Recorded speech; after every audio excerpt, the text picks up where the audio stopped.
All right, and we're back with a very special episode. We're talking about Hunter. What are we talking about? Monterey Car Week, best week of the That's right, year. man. Best week of the year. So background real quick. Hunter, you and I used to work together. Then you Yeah, decided to leave for the Sunshine State. that's right. And you've actually been to Car Week, so you'll be able to provide a Hmm. greater insight to this than I ever could because right now I'm too broke to go. So Yeah. I was looking into when I was doing a little bit of homework for this. I was looking into like the ticket pricing because I think anyone can go to this. The question Hmm. is, are you going to pay the ticket cost? Because I think the Quail is like $1,500 or something like that, and I think Yeah. Pebble Beach is more. So it's Hmm. like there's anyone can go, but there's a pretty high barrier to entry. Yeah, for sure. And most of that's for the events and everything, but they do make it pretty feasible to be able to see everything around the area. I know, like, I didn't go to the Pebble Beach event, but I did go to 17 Mile Drive. And I know you pay the one-way fee to even just to get in there. And I think it was like 15 bucks a car or something like that. And I mean, if you're there for the whole week, you're gonna see stuff. No matter if you're in the events or not, I mean, they do make it very feasible to see everything. Yeah. What year did you go? Was it 24 or 25? It was 24, so right when everything started getting crazy with police and everything up there. Yeah, it's really ramped up. I guess before we even get into that, I had to do like a little bit of homework on like what Car Week is, and I didn't realize how long it's actually been going for. It's been Yeah. going on since 1950. I've got my little like cheat sheet pulled up here. Hmm. And so the whole like event was just kind of a like add-on to it used to be a race, and then Hmm. Laguna Seca was built in 1957 because it was a road race, and then in 56 this guy named Ernie McAfee was killed, and then so they're like, all right, let's not do a road race. Then Laguna Seca gets built, and then it like kind of transitioned into because they still have the road races at like not road races, but they still have the races at Laguna Seca, Hmm. and but now it's kind of more become like an event and like show and display and kind of Yeah. less like racing heritage. Hmm. But so going into it like modern day, what are the like events around it now? Because it's not all like at one location. It's like this whole Hmm. big thing spread out over like a small California city. Yeah, for sure. So there's pretty much events. There's events every day, all day, and I think how I like to explain it is, it's there in like Carmel area and everything, and in the Monterey area. You can drive around, and I would say most every parking lot is going to be some sort of car meet. It's not necessarily all paid for events. Like I said, you're going to see the cars, and everywhere up there is they pretty much take over the town this time of year. It's funny because most of the people that are in that area, during the year it's like empty up in Monterey and like that area, and then once car week comes around, it's incredible how many people all over the world come to it, just because it is such an attraction. Yeah, I mean, you've got people shipping in their cars from all over the country and probably even out of the Hmm. country too. Yeah, it's like a takeover, but Hmm. instead of like clapped BMWs and Yeah. Infinities like the Q50s or whatever they are, Yes. it's like Bugattis, Yes. Lamborghinis, and it's like I'm sure there's plenty of people that go and don't even go to the events. They just like hang out like Yeah. around the town and just do car spotting. Yeah, for sure. And I think it's also kind of cool. The events are awesome and everything, but I also think it's something about the fact that, like, at these events, they're sitting on a lawn. It's kind of like seeing it in a dealership. But seeing it on the road, it's a different type of presence. There's definitely it's a different feeling for sure seeing it on the road versus just sitting there. And hearing it too. Yeah, exactly. Yeah. Okay, so through the week. So it really kind of sounds like, I mean, I guess there's stuff going on every single day of the week, but really kind of Thursday is when it gets into full swing. Yeah. Is Thursday, no, Friday is the Quail, right? Um, yeah, Friday's Quail, it's hard to remember just because, I mean, we were there kind of every day setting up and helping out with stuff. But yeah, I think the official Quail was Friday. Yeah.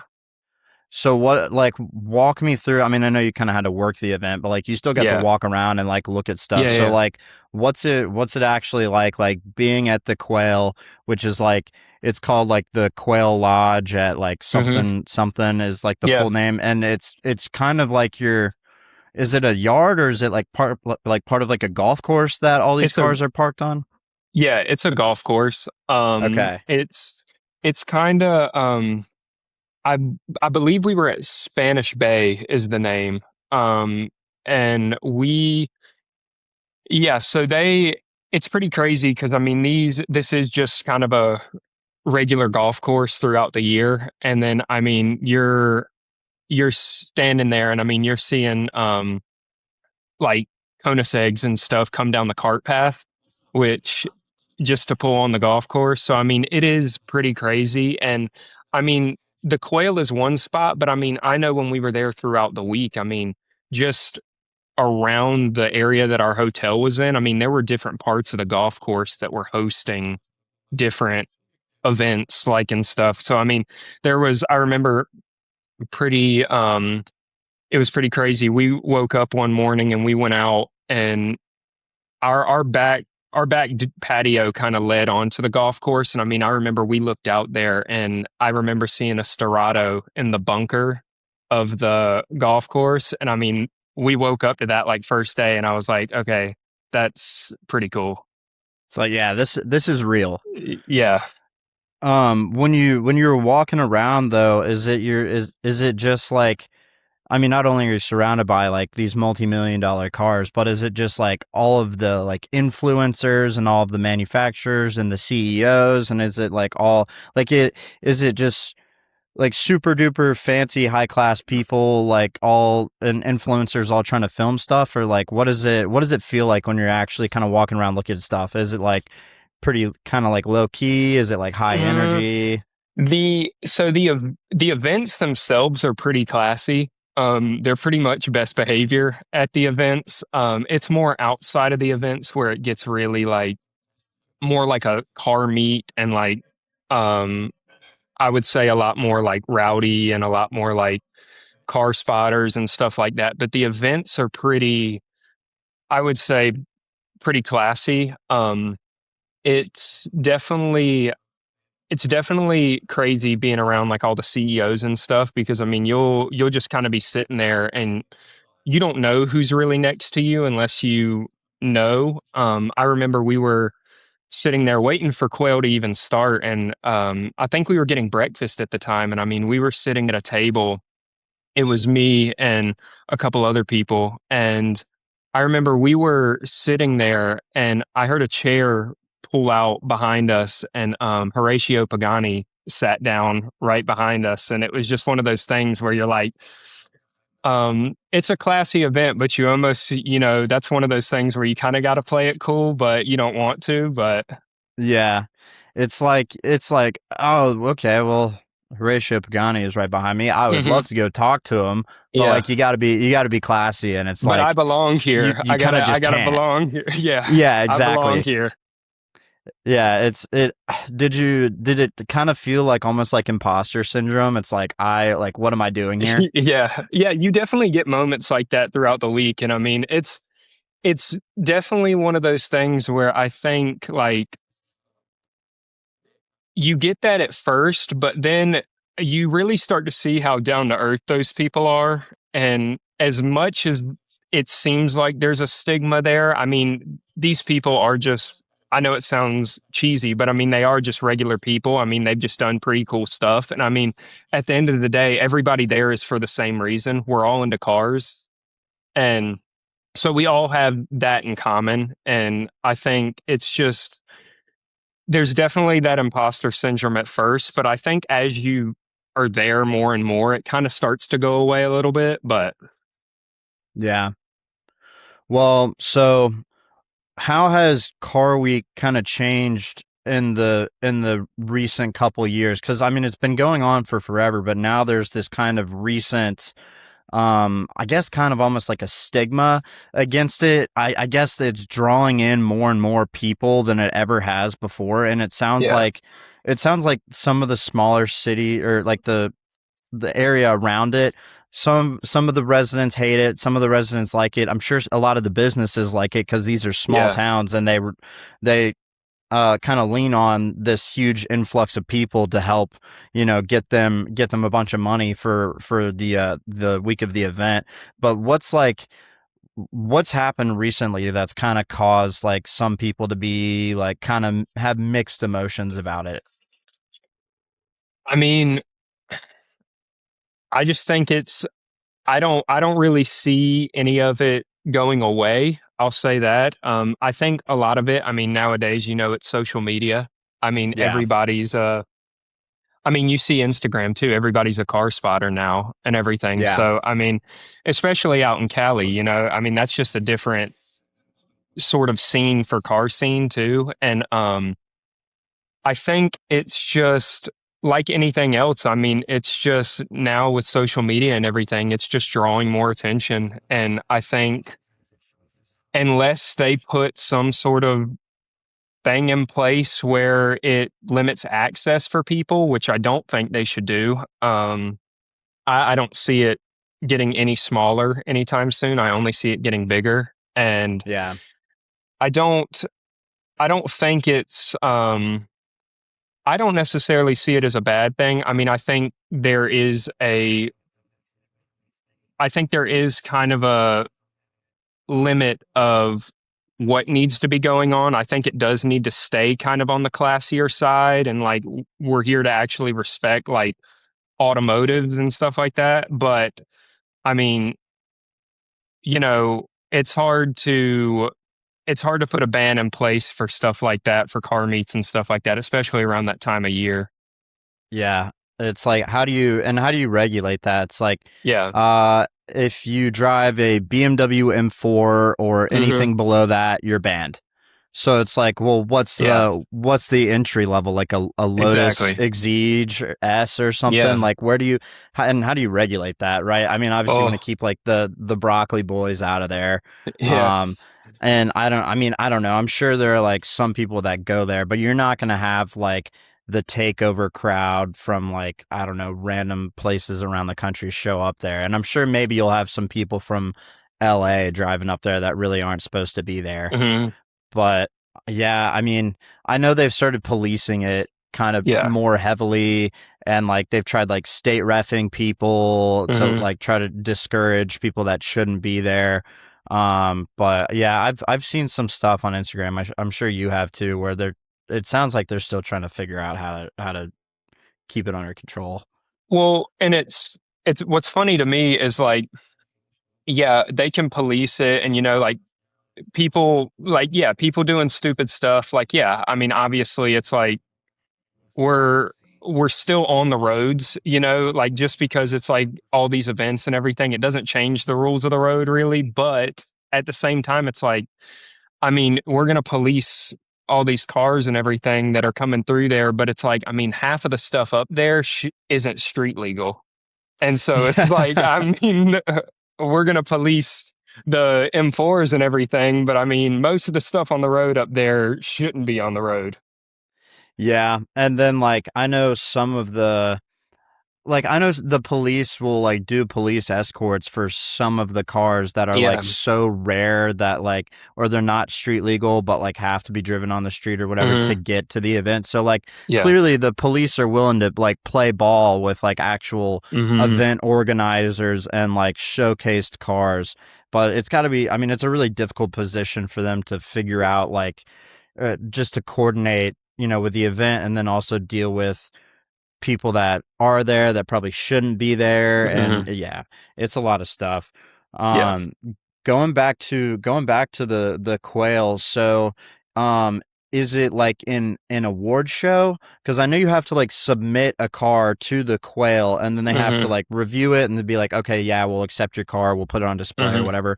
Do they do like a best of show award? I know manufacturers unveil a lot of new cars there and stuff like that. Like what does the event actually do at the Quail besides just like, hey, here's some cars on a golf course? I mean, not just any cars, but still. Yeah. So, I'm not actually too sure. I know they have a bunch of events where they do like best in show and stuff like that, but I mean, most places and most booths in the Quail, I mean, they're only really bringing a couple cars each booth.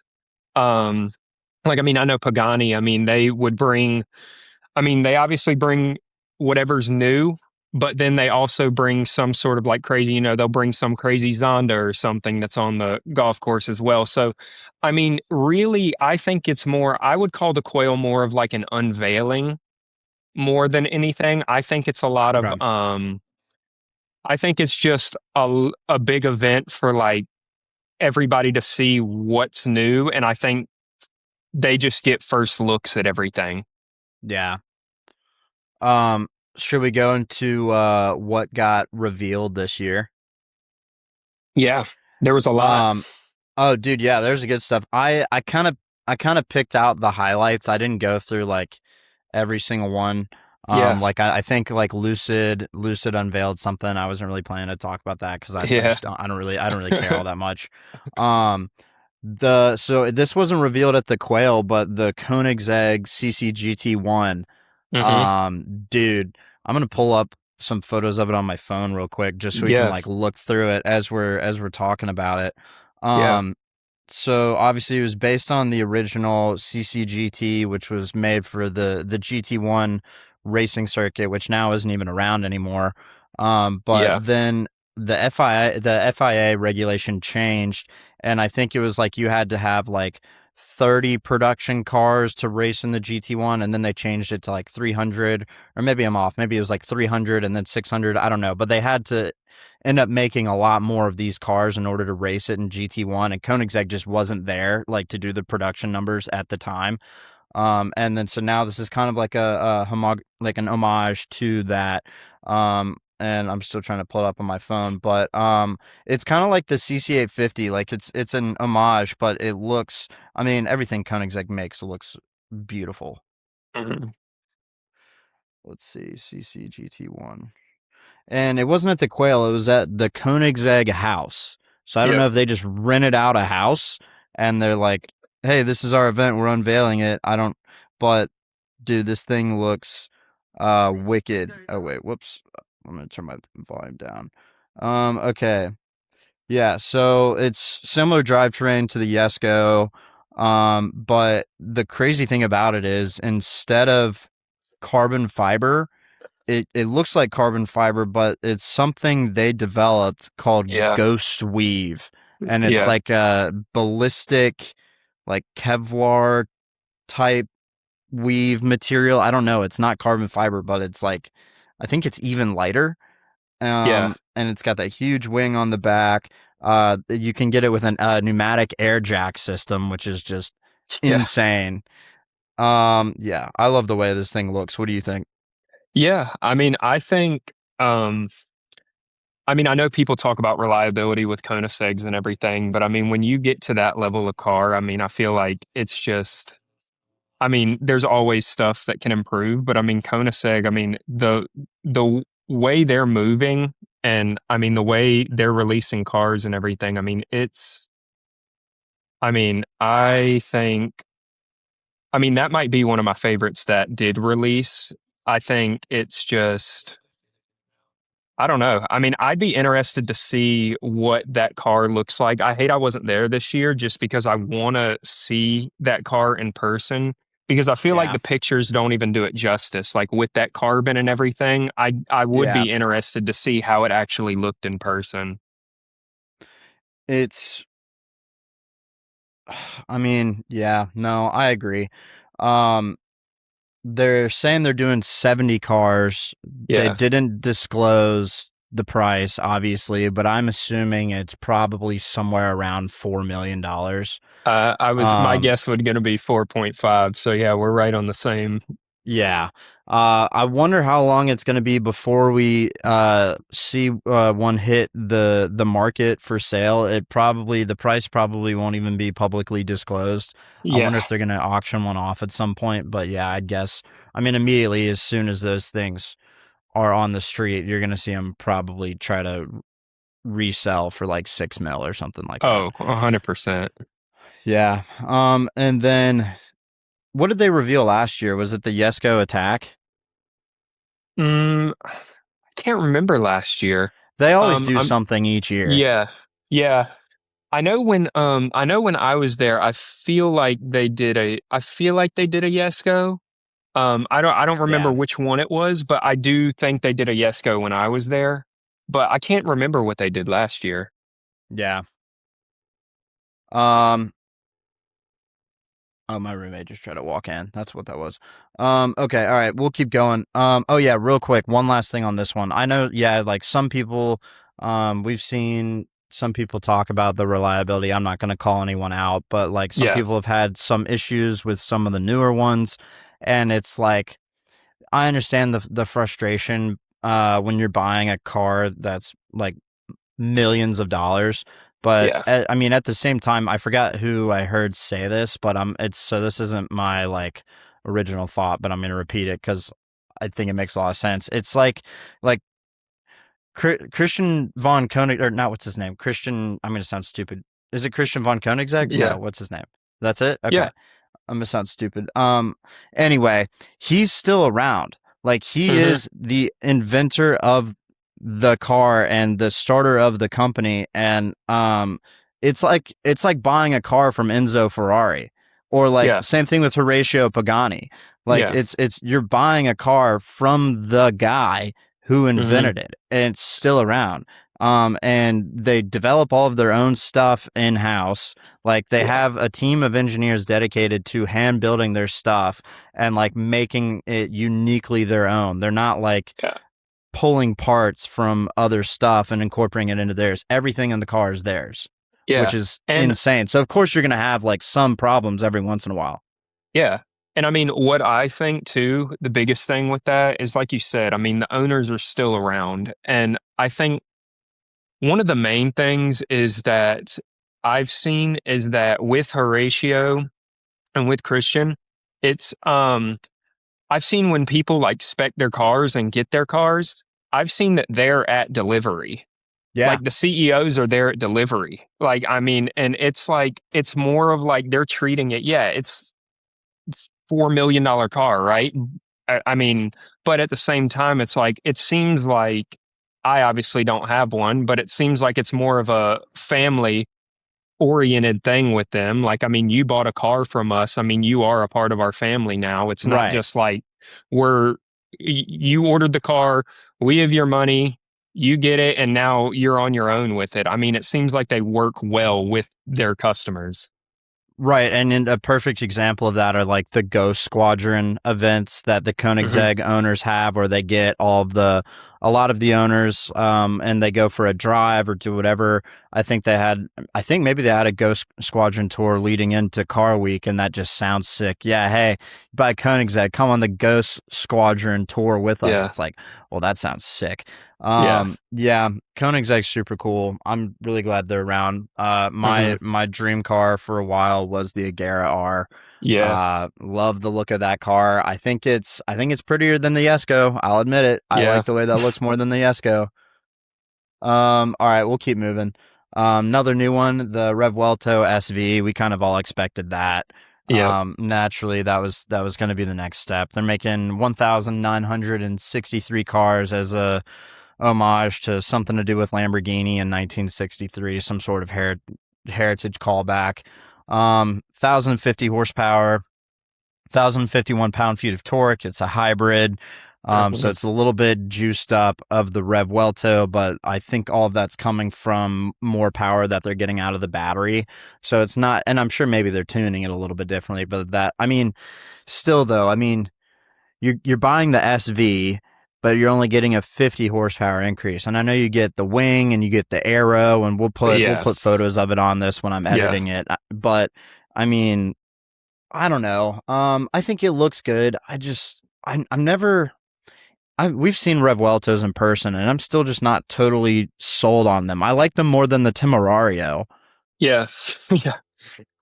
I think I don't know because I think yeah, with the SV, the Revuelto SV, I think looking at pictures, it looked like front splitter's different. It had the Yep. wing, and I think the diffuser might be a little different on it. Don't quote me, but I think it might be a little more aggressive. Um, but I mean, I don't know. I mean, I think obviously it's something that you'll see. Like, I can have a real opinion when I see it in person. Yeah. Um, but I also like, I mean, I think looking at a Revuelto and looking at that, I mean, I've seen some of the Revueltos with body kits, like the 1016 kits and stuff like that. And I mean, I think I think I'd almost rather have that over the SV Revuelto. I mean, The DDE has one with a body kit on it that yeah, looks pretty good, in my opinion. Although I haven't looked at it in a minute. I'm about to look it up real quick. Let's see. yeah, DDE Rev Welto. Yeah, I like the kit on this, yeah, and I mean, it kind of is similar to the SV. They've got exactly. the wing on it, and I'd have to pull them side by side and see how different they are. I don't know. I'm still glad Lamborghini's making cool stuff, and this is cool. I don't know. It doesn't have the same impact for me as like the Aventador SV and the SVJ did, and I'm sure we're gonna Yeah. get a Revuelto SVJ at some point. Yeah, maybe. We'll see. Now, what do you think? Because I was thinking about this. What do you think's going to happen with Aventador SV market now? It depends on the reception of the Revuelto. So Yeah, something I was gonna save to talk about a little bit later once we kind of get into the auction stuff, but it's kind of relevant now, so I'll pull it up. So like the Lamborghini's Scion, Cyan, or however yeah, you say it. So obviously that the Revuelto has some design cues from the Cyan because that's how yeah, Lamborghini does it, right? yeah, They have like their production cars, then they release a limited edition that kind of looks similar to what the next iteration of their supercar is going to be. So like the Aventador. So they had the Murcielago, then they had the Reventon, and then they had the Aventador, and the Aventador was very similar design cues to the Reventon. The yeah, Cyan, Cyan, however you say it, that was the same thing for the Rev Welto. And so all of this to tie it back to where my original point was, is that a Cyan just sold at auction for like $2.2 million. yeah, Originally, that had an MSRP of $3 million, and then this yeah. one had almost $300,000 in options, and then Hmm. that's selling for 2.2 million, and they only made like 63 or 70 cars. I can't Hmm. remember off the top of my head. I've got it written down in here. But Yeah, so I'm wondering why. Is it the design?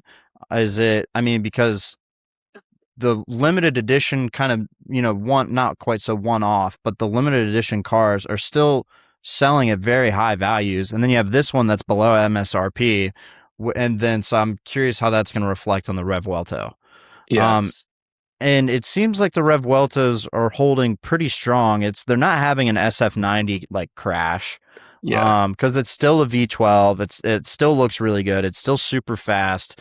I I'd say right now the Revuelto SV is going to hold its value pretty well. yeah.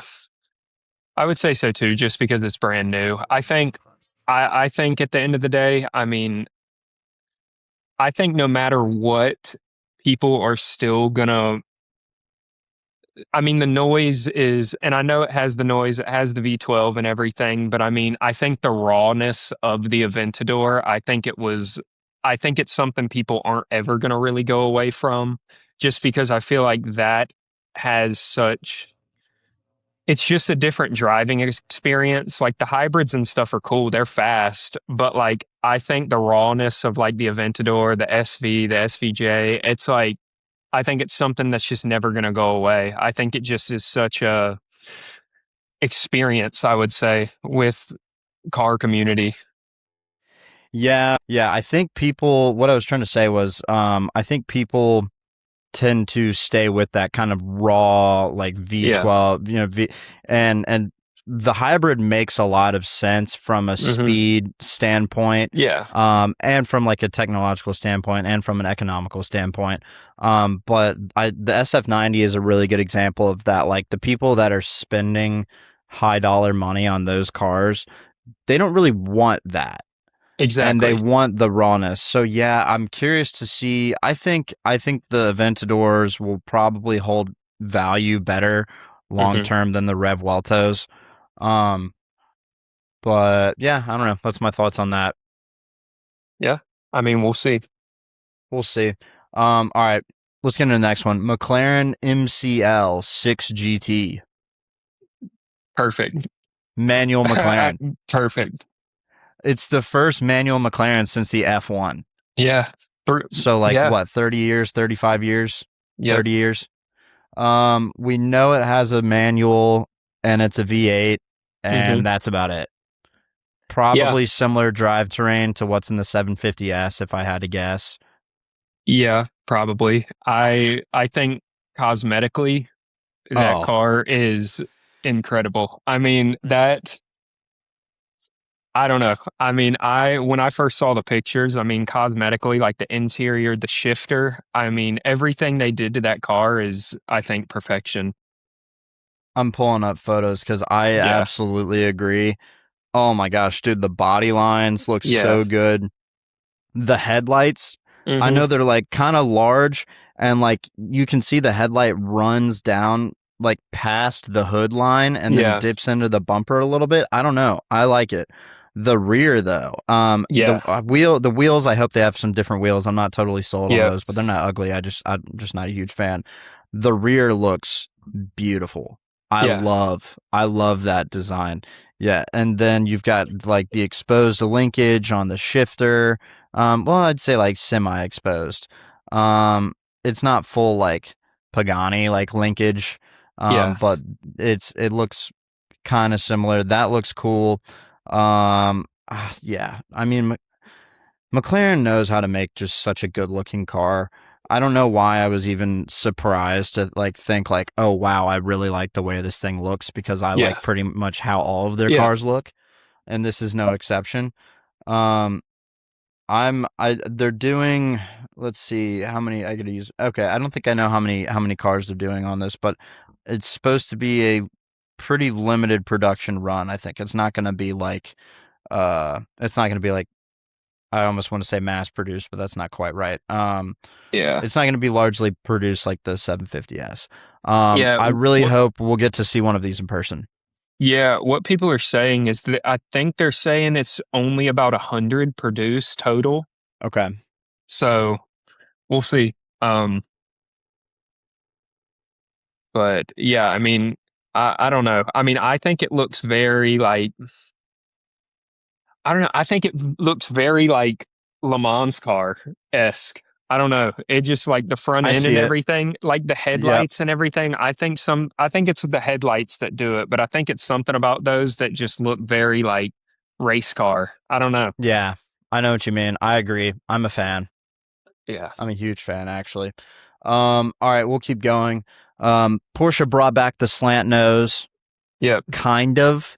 Yeah. So this was part of the Sonderwunsch program, Hmm. which is like basically their one-off like coach builder division. And so they took a GT2 RS from like Hmm. 2018, 2019, the last era that we Yep. had them, and then turned it into a slant nose for one guy. It's a total one-off. Yeah. So, you provide the GT2 RS and then spent probably, I don't know how many millions of dollars doing all the body work and conversion to it, but it looks, I mean, it's got so much carbon fiber. Yeah.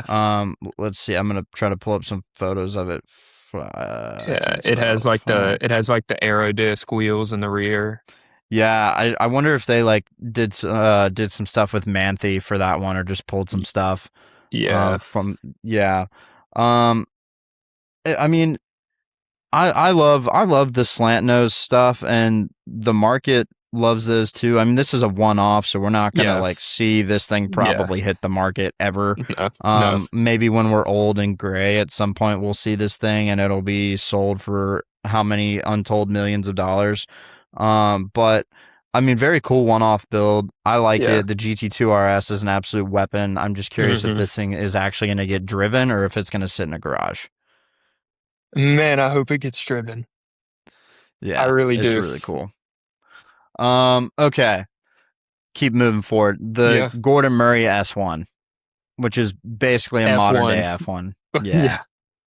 So last year at Monterey Car Week they did the it was like the F1 GTR version, and then this Yeah. one is like the street legal version. Yeah. And they're doing 64 cars, 6-speed manual, 680 horsepower, 12,000 RPM redline, 4.2 liter V12, built by Cosworth. I mean, this is probably the closest thing you'll get to an F1, and it's Yeah. still millions of dollars. It's still Yeah. cheaper. It's still cheaper than an F1 though. Yeah. Yeah. And what a reveal color. That color's perfect. Oh gosh, I got to pull it up. Was it like the blue? I'm going to sound like an Yeah. idiot. Yeah, okay. Is it like It was that like, bluish green? yep. I'm going to Murray S1. I hope I get to see one of these in person at some point. Yeah, I Yeah. love this. It's got the center. It's got this the steering wheel in the center, like in the original Yep. F1. I Yep. don't know how they're allowed like to build this. How are they not getting sued? Does McLaren just not care? You know, I don't know. I mean, I think that happens a good amount of times. I feel like that stuff kind of happens, but it is interesting because it looks a lot like an F1. So I don't know Yeah. how they kind of went about that, but I don't know, but great car. I like it. It looks great. Great car. I don't know if Nashville will ever get to see one, so I'm probably not gonna go see I one at wouldn't say Exotic that. Autosport anytime soon. I wouldn't say that. You think Sammy would get one? Maybe. I mean, he's got about everything That's there is true. to have. I mean, Did you see he's selling the I Centenario? I did not see that, but Yeah, I think Curated got it. Curated down in mm. Florida. Oh, was that the one that's at Car Week right now? Yeah, John Tamarian. Y- He's Yeah, the yeah. Curated guy. I didn't know it was with him though, but I did you see sorry, going off of that, but you mentioned No, his you're name, good. but Keep going. Keep going. did you see the did you see that Diablo line he had? Yes. Yeah. Yeah, crazy. I mean, I think he had one in every color, but Um, we'll get to. There was a Diablo sold at auction mm, through him, and we'll okay. get to that. Yeah. But really quick, keep going. Talking points, something to clip out, post on the TikToks. We'll get a lot of views. The Spiker C8 is back, Yeah. and it's called the Preliator XXV Coupe. And so sticking true to Spiker fashion. So the original ones had the, I think it was the 4.2 liter, Audi V8. This one, it's still using an Audi engine, 4 Yep. liter V8 twin turbo, tuned to 800, horsepower. Only a manual offered, 25 cars. And then in true Spiker C8 fashion, they kept the interior, looking very true to form for Spiker, where it's all analog, looks like you're in a plane. I don't Yes. think I see any screens in the interior. No. And I mean, the interior on the Spiker, it looks so like truly Yeah. like bespoke and cool. And Yeah. like the original Spiker C8 had like the wooden, Mhm. like steering wheel that looked like, almost like a plane sort Yeah. of thing. I don't know what I'm trying to say, but this thing's beautiful. I Yeah. have no doubt they're gonna sell all of them. I don't know if Spiker's gonna last though, because I don't really know why they failed in the first place. I'll have to ask. Maybe I can get Ed Bolian on the podcast and we can talk Yeah. about it. But Yeah. I don't know. I think it's cool that somebody revived the brand and they're putting stuff out. Yeah. I mean, I have mixed feelings about it. I mean, I think the interior and everything is insane. I mean, looking at Yeah. it, I'm looking at pictures right now, and I mean, it just looks like craftsmanship and quality of the interior is like I've never seen anything like it. I mean, the only other thing I can say that's like it is inside looks very Pagani-esque, I would It say. does. Yeah, it's got the Um, exposed linkage. yeah, I would say that's very Pagani-esque, but I mean, exterior of the car, I mean, maybe it's the color combo. I don't know, but I'm It's an I'm looking interesting at color combo. it is. I think if they did a little more to go with the interior, I might like it more, but I just don't know. I think it's the color on the outside and the interior throwing me off a little bit. But Yeah, that green and almost like kind of copper. It's not really a yeah, gold. It's kind of more like a yeah, copper. yeah. It's kind of throwing me off a little bit. Hmm. Um, I wouldn't. I mean, yeah, maybe in a little bit different colors, I'd like it better. Like, Yeah, um, I think BRG, some form of like British Racing Green, just all around would match that interior a lot better. I'm sure we're gonna see yeah, some cool specs made. They've gotta have something pretty wild looking if they're gonna debut it at Car Week, and I'm yeah, guessing that's absolutely. what they thought and had something to roll with it. Yeah. Okay. Any other closing thoughts on this car before we keep moving? No, I think so. Yeah. All right. Gunther Works. Yeah. Gunther Works. Yep. They've got something crazy. Never And miss. I really like Gunther Works cars. Yeah. I'm gonna make the comparison to Singer, even though I probably shouldn't because they're kind of different things. Um, I think I like Gunther Works a little bit more than Yeah. Singer, but like what Singer does is kind of more like I mean they're both resto mods, but theirs is kind of more of like it looks old but it's new, and Gunther Works is like we're taking an older design and making it new, whereas like Yeah. Singer kind of keeps it looking old but it's got all the modern bits. Yeah. That's kind of my take. But going into this, so Gunther Works has the GXR Evo. It's full carbon fiber body. It's got a huge wing. It weighs just 2,300 pounds, Yeah. which is nothing. It's got a built 4-liter flat six, 455 horsepower, which doesn't sound like a lot, but when you remember that the car weighs almost Yeah. 2,400 pounds, this thing's quick. Um, Straight piped exhaust, manual only. It's got an air jack system in it, just like the Koenigsegg CCGT1. Magnesium center lock wheels.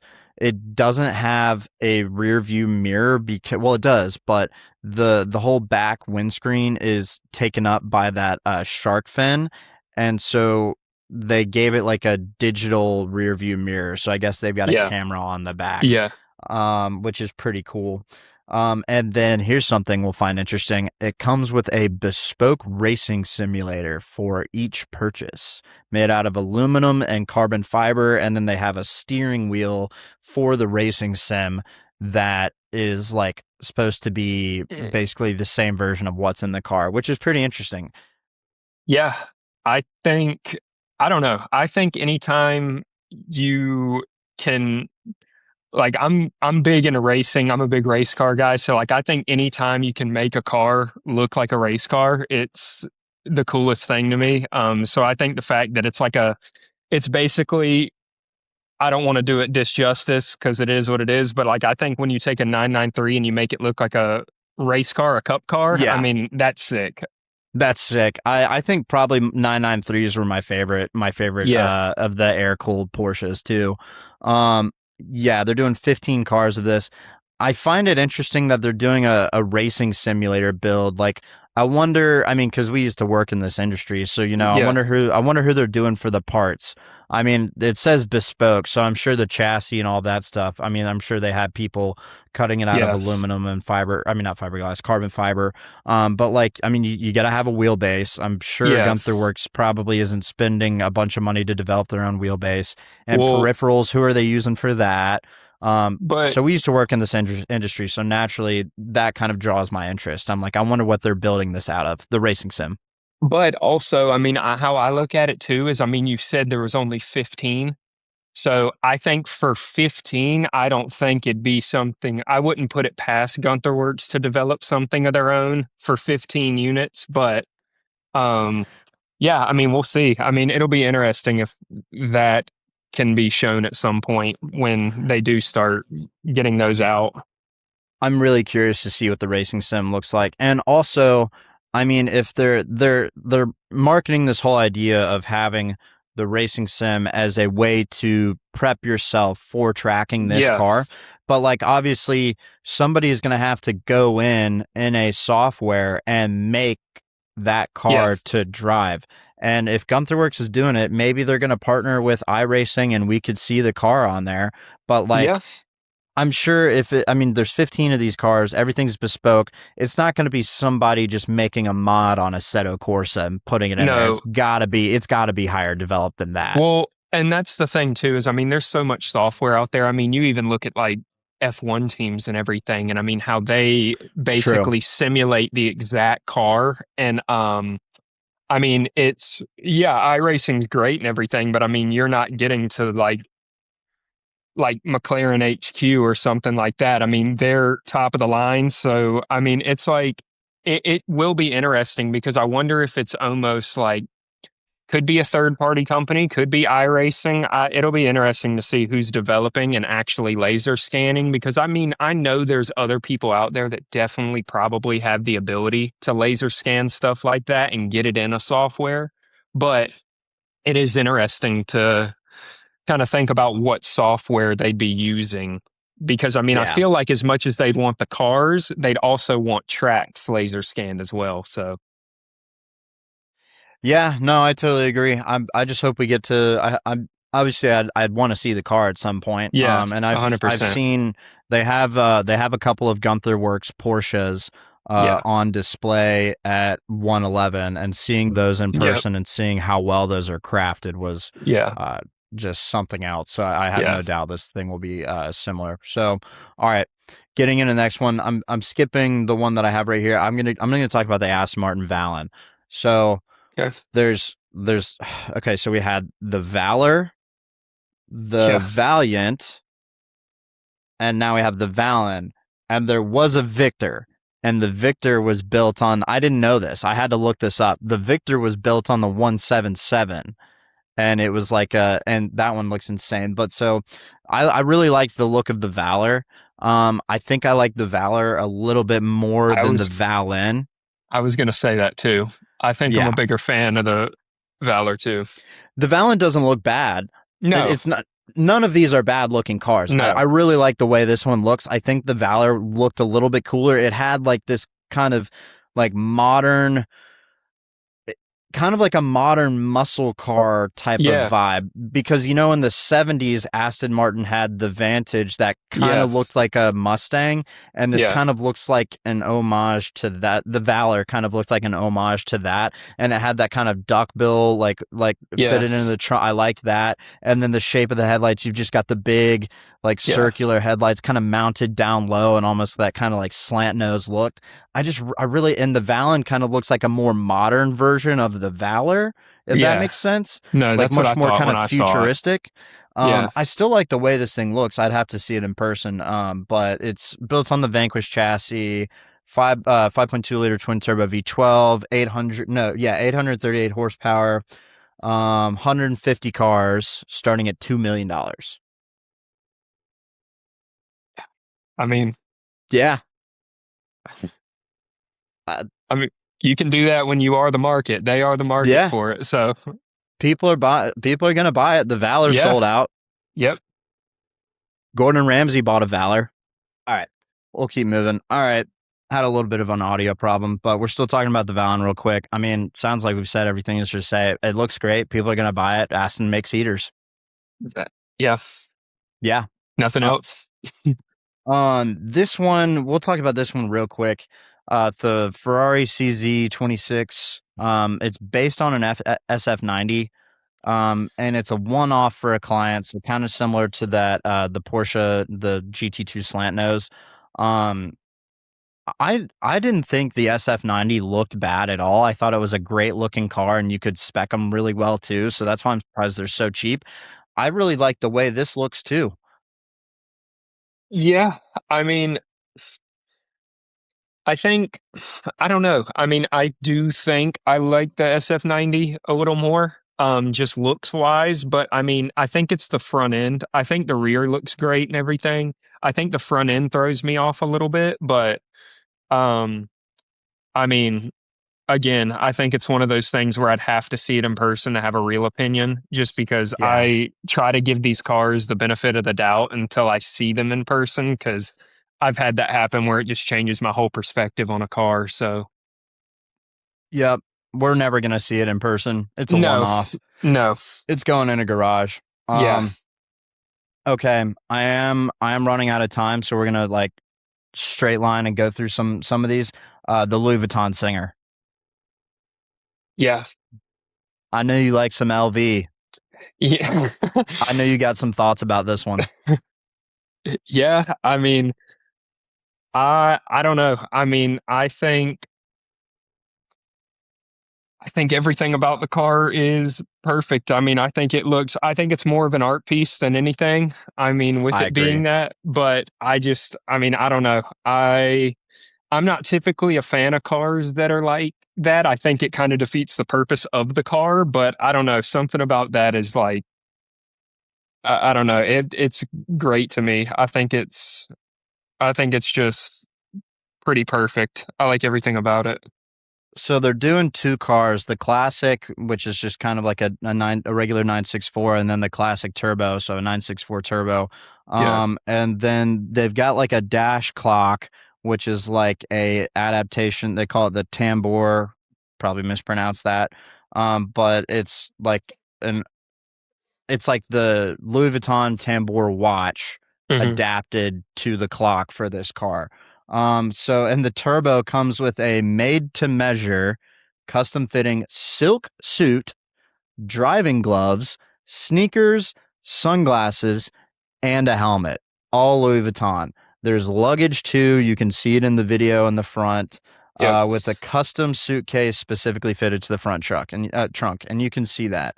And then I love you see the shift boot kind of looks like a, I don't even, it kind of, I mean, it looks like a Louis Vuitton bag. I don't know. I really like Yeah. the shift boot. I think that looks Yeah. cool. All of the wood trim, dude, like the way, Yeah. I'm sure this is real wood.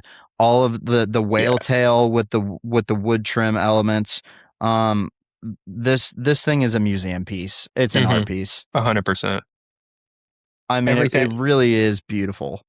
Yeah, absolutely. I mean, everything in the car is belongs in a museum, it looks like. So, I don't even want to know how much this. I think they're only doing two of these. yeah. I'm sure somebody already has this. I would love it if they actually drive it. I would not be surprised if this thing never sees the light of day again. Yeah. But I love the fact that this exists. Like, you know how like in the 30s and 40s, like coach building used to be a thing with like the Yeah. higher end cars.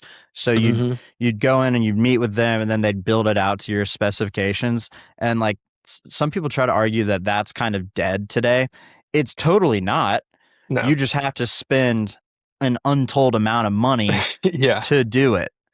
Yeah. And Singer and Guntherworks are perfect examples of that. And then even like actual like regular OEMs, like manufacturers will work with you to coach build stuff. Like Porsche has the Sonderwunsch program.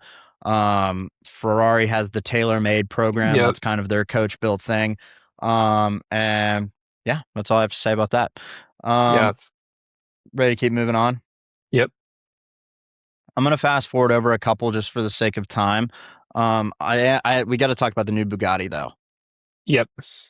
So the Bugatti Destrier, Yep. means, if you translate it, it means war horse or charger, and it's Hmm. basically a street legal version of the bolide, however Yep. I'm not going to try to pronounce it correctly because I don't know. And it's a one off. Yep. Um, I really like the way this thing looks. I do too. It's a Bugatti. You're It always going to like is. the way it looks. Although the Mistral, I liked okay. I think the Chiron looked better than the Mistral. Yeah. But I mean, I already like the Bolide, and so for this to basically just be a street version, of it, streetcar version of it. I mean, I don't think it's got any flaws really. Dude, look at the back. I know. I love the exhaust setup. It's Yeah. and then you've got the roof scoop. Yep. Um, the wheels are in true Bugatti fashion. Hmm. Um, I love the rear end of this thing. Yes. Yeah, Yeah, the exhaust exit. it's I a mean, one-off that's Bugatti. It's gonna be fire. yeah. Yeah, absolutely. I love that big like stack like for like that. Yeah. Like it kind of reminds me of like the Zonda Hmm. exhaust with the circular with Yep. the four, and Yep. they were like let's make this bigger and like more Yeah. pronounced. Yeah. Okay, you want to get into auctions real quick? We've got to Yeah. talk about a few of I them. think we have to. Oh boy, where do we start, man? The Luce. Oh, Ferrari Luce. Man. Ferrari's pointing a big middle finger to everybody right now. Man. But I have a conspiracy about this. Ferrari. Oh gosh, this podcast doesn't have enough traction for Ferrari to come They're after me. never going to But sell somebody, you a car. no, I know. Like if I'll ever be able to afford one, somebody's gonna dig up a video and cancel me for what I'm about to say. My conspiracy about this is that they worked behind the scenes and made sure that this was going to sell for a lot of money. I don't disagree with that. I mean, that definitely could be a thing. I mean, I didn't really, I knew a little bit about the car and I had saw the car and I had my opinions about the car, but I didn't think it was going to get to that. I mean, I get it's the first chassis, but $40 million, dude. It sold yeah, more than the McLaren F1 GTR. yeah, I don't, Where's that coming from? I don't know. I mean, Y- Yeah, like I said, I had my thoughts about it. And if we're being honest, I wasn't a fan like everybody else. I mean, it got boozed when it came up to the stage at auction and still Yeah. sold for 40 million. So Yeah. I don't I know, think it man. was a plant. I think it was I, a plant. I think it's an op. But it's part of the tailor-made program. It all goes yep. to charity, which is, Yeah, for a good that's cause, cool. but somebody's writing that off. Which, I'm not a million. If I was a millionaire, I would do the same thing. I'm not Yeah. critiquing anybody for it. And it's all to charity, so it's for a good cause. But I mean, still though, this thing looks like a computer mouse, and it's sold for $40 million. And like several, I mean, the EV market is in decline. Hybrids are the Yeah. best application of the electric powertrain. Yeah. People aren't buying them. And Lamborghini was smart enough to cancel their EV. Several other manufacturers did. Ferrari stuck with it for some reason. And everybody hated it. Not one person was defending this car. And now Ferrari gets to point a middle finger at people and say, we sold this for $40 million. And Ferrari themselves said that all of the units that are made to be produced for this next production year are already sold. And the base price was $600,000. And we know some of that is coming from how the Ferrari buyers program works because people Yeah. want allocations for other Yeah. stuff. So that's definitely part of this. But still, I mean, they made it and they sold it. So, And I think it's just crazy. I mean, you're saying 600,000 is base price for whoever allocated one. And I mean, the tailor-made one and chassis 001 goes for 40 million. So yeah. I don't know. F1 GTR. The Ronald McDonald edition F1 GTR. Not quite, because this thing still looks beautiful. I How was they about had the to Ronald say, McDonald. yeah. They Yeah, had the yeah. Ronald McDonald Viper. Uh-huh. With the and so this is the Ronald McDonald GTR, but it's an F1 GTR, and it could be whatever color, and I still wouldn't care. It would probably still look good. So this Yeah. one was pretty unique ownership history. So it was formerly owned by the Pink Floyd drummer Nick Mason for 25 years. He bought it in 1999, and that was the first. That was the first public buyer. McLaren retained it until 99, then sold it, and he bought it, owned it for 25 years. So I guess that would be 2024. Sold for 34.6, almost 0.7 million. And let's see, I'm looking through. First of only 9 McLaren F1 GTRs built to 1996 specification, fastest and most desirable variant, driven at the 1996 24 Hours of Le Mans during testing. So I don't think it was actually in the road race. Well, I don't know. It says 24 hours of Le Mans during testing, so maybe it was on the maybe it was in the race. Converted by McLaren factory for road use. No surprise, this thing fetched 35 mil. No surprise. Yeah. No, not at all. I mean, I None. think it's one of those cars where, it is, like I said, I mean, all these cars are kind of like that, but I mean, it is the market, there's not another one. So it No. is the market. Speaking of the Mistral, the 2025 Bugatti Mistral sold for 8.3 million, one of 99, 282 miles per hour top speed. So it's the record holder for the fastest open top car. It's a limited Bugatti, no surprise. I mean, 8 Yeah. million seems kind of towards the higher end. Yes. And then just keep moving through. An 812 TaylorMade sold for almost $5 million. Those were a $1 million MSRP. It's a I mean, Ferrari. yeah. And I mean, I think by the looks of those cars, I mean, I'm obviously not in the place to say this, but I think it's worth every bit of $5 million by the looks of them. And just, I mean, I don't know. I really just enjoy Ferrari with that gen of cars. And I mean, I think Yeah. that car is just peak. Yeah, I mean, it's one of the last, because a lot of their stuff now is hybrid. You've got the Yeah. 296. This was kind of going back to that raw V12, kind of the last of Yep. its kind. How about the Huayra Roadster going for 8 million? That kind of surprised me because their 111 has a Huayra Roadster right now, and I think it's somewhere valued around 4 million. So this going for 8, I'm sure is good news for all the Pagani owners out there. Yeah. I mean, I It's a don't know. Pagani. Yeah, at the end of the day, yeah, it is a Pagani. So I don't, I don't really know. I mean, markets typically everywhere on these cars, and I mean, I don't necessarily see like,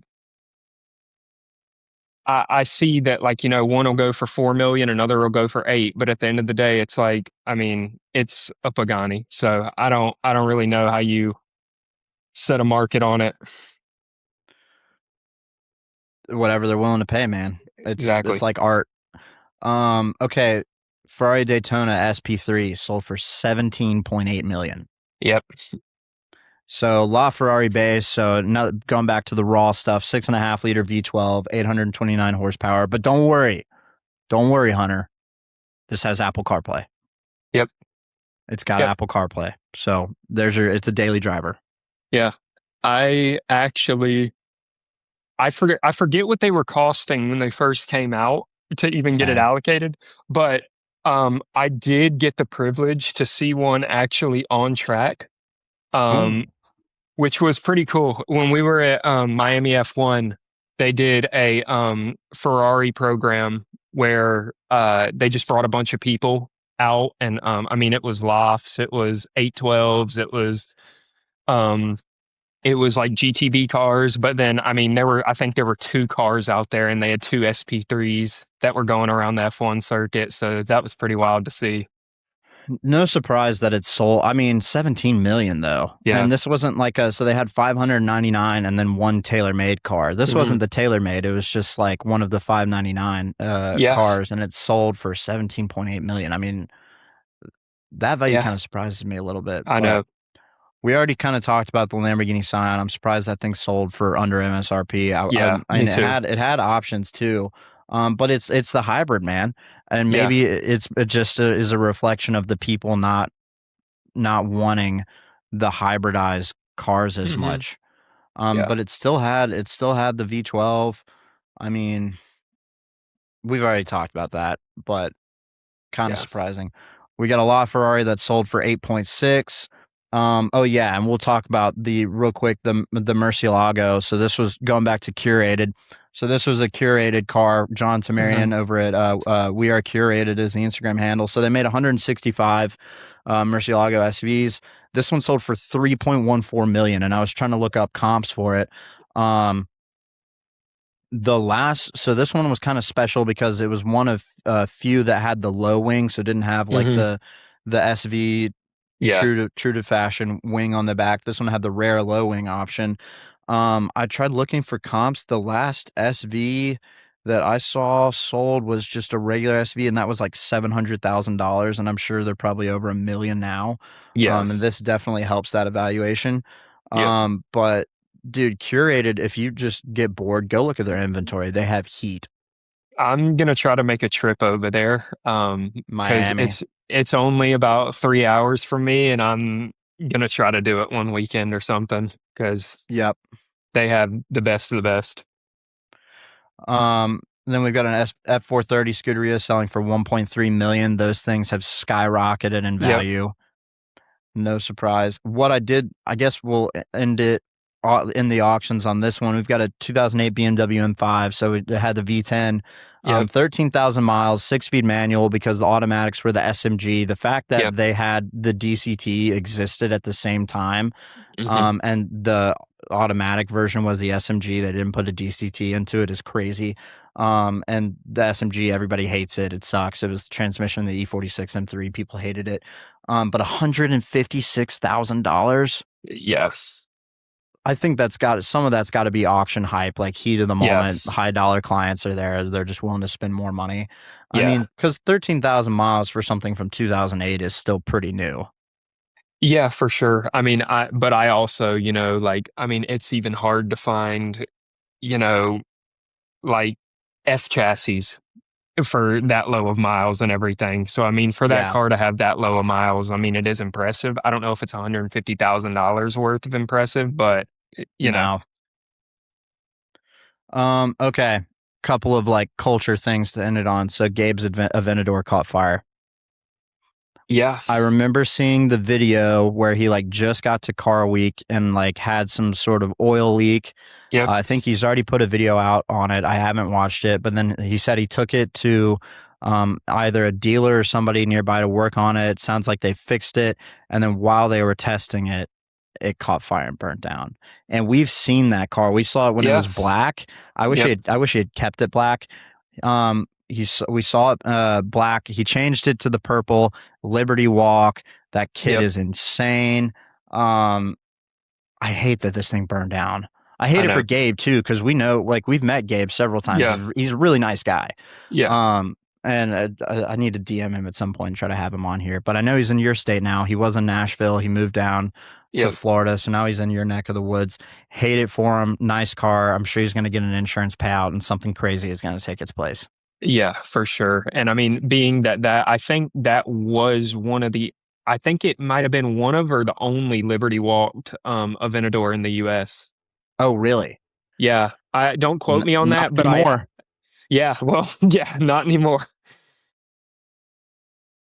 It's unfortunate. Yeah. I'm gonna watch the video if he that he put out if he yeah because I really want to see like what actually happened and how it caught fire. And oh great, and now this earphone died. I'm gonna switch to a headset real quick and we'll finish this out. But Yeah. the yeah let's talk about oh gosh where's my headset? Of course it's over here. Give me one sec. Oh good. All right, check. Yep. Okay, all right, I got you back. Okay, real quick, the Mazda 787B. This will be the last thing. Yeah. So the 787 caught fire. How'd that happen? Well, so actually I found out because I thought it was 787 too. It's a 767. Oh, okay. Um, the difference, I think it's just cosmetic. I don't think there's too much, but the yeah, so what I read, I tried to do a little research about it when I saw it, and from what I saw, I think they said an oil line burst. I don't know how true that is because, like, I mean, the guy driving it was running it all day, I hear, on track at Laguna.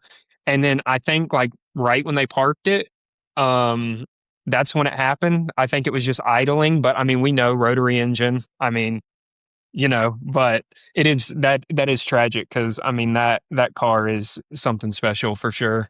It seems like they put out the fire pretty quickly. Yeah. I mean, we've seen the videos, and that Mhm. car is so rare and so special that whatever damage was done, they're absolutely going to rebuild it. Yeah, absolutely. And I mean, it's just, I don't know. I mean, that car is just a symbol of car culture. I don't know. It's Yeah. just something about it. But yeah. Yeah, and the way it sounds too, especially Hmm. something Yeah. about a screaming rotary, especially on like such a cool track car edition like Yeah. that. Yeah. I'm curious to see like what kind of influence or fallout happens. Obviously, we still like we weren't there, so we didn't witness all like the crazy behind the scenes stuff firsthand.